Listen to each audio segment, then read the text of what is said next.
had a situation where you wanted something really, really, really badly, and then you didn't get it? Has that ever happened? Probably not. Most likely you've had everything you ever wanted in your entire life, right? And now you're a spoiled brat.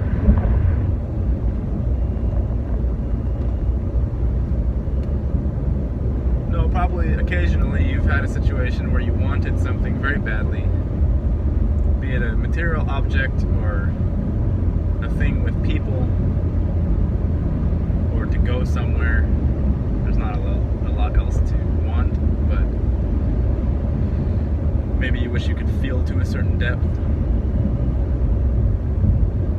No, but have you ever had something you really, really wanted and you got it, and then you hated it? You're more miserable than you were when you started. So then you say, bring me back to where I was before I had this desire. Which is another want. So you see how it can go?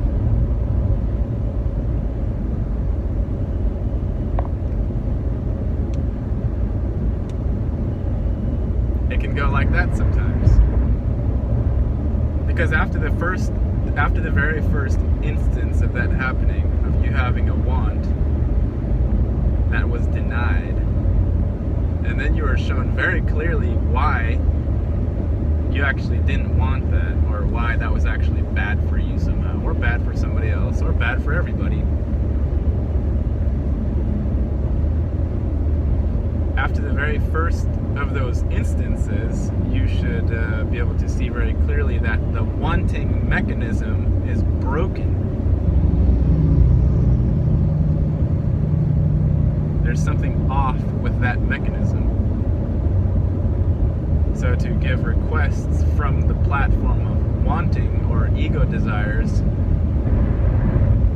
is only going to result in you getting lessons. You will get lessons. You won't get what you want, you will get lessons.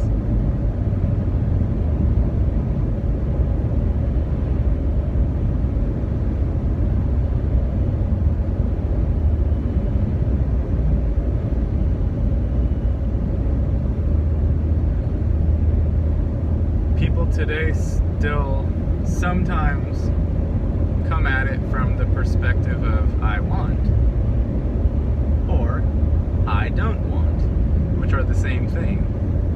So they say, I don't want Armageddon.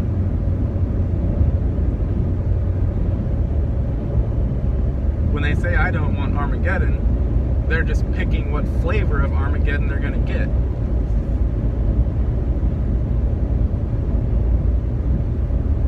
When they say I want Armageddon, they're picking what flavor of Armageddon they want to get. When they say I like to walk down the sidewalk and pick flowers, maybe, possibly, with that want, they're not ordering Armageddon. Possibly. And I only say that in this sort of harsh sense because we've been looping in the Armageddon loop for a while. And it's hard to avoid, even if you walk around smelling flowers all day.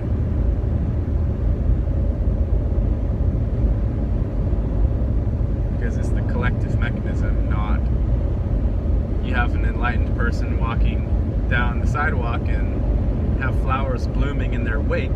That doesn't stop the Armageddon from happening. At least not as far as we remember.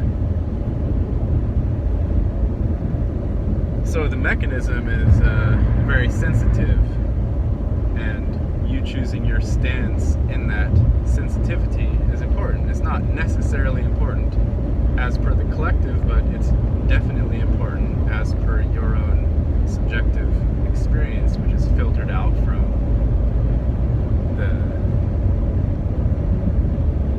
perfection states, distorted down into what you perceive with your five senses and your mind and your emotions and all that. That's why the most valuable thing, as far as I'm concerned, that you can do here is to figure out how that mechanism works. how does the desire slash fear mechanism work? It obviously can work in the fashion of just, I want this, then I have it. That simply can't work off of basic logic. Because if it worked, then everybody would be somehow satisfied.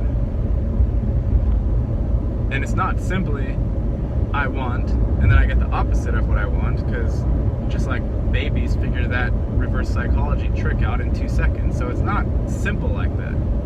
It's something more complicated.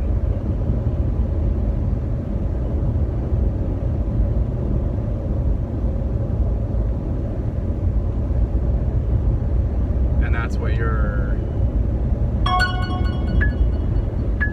Time to go. Peace!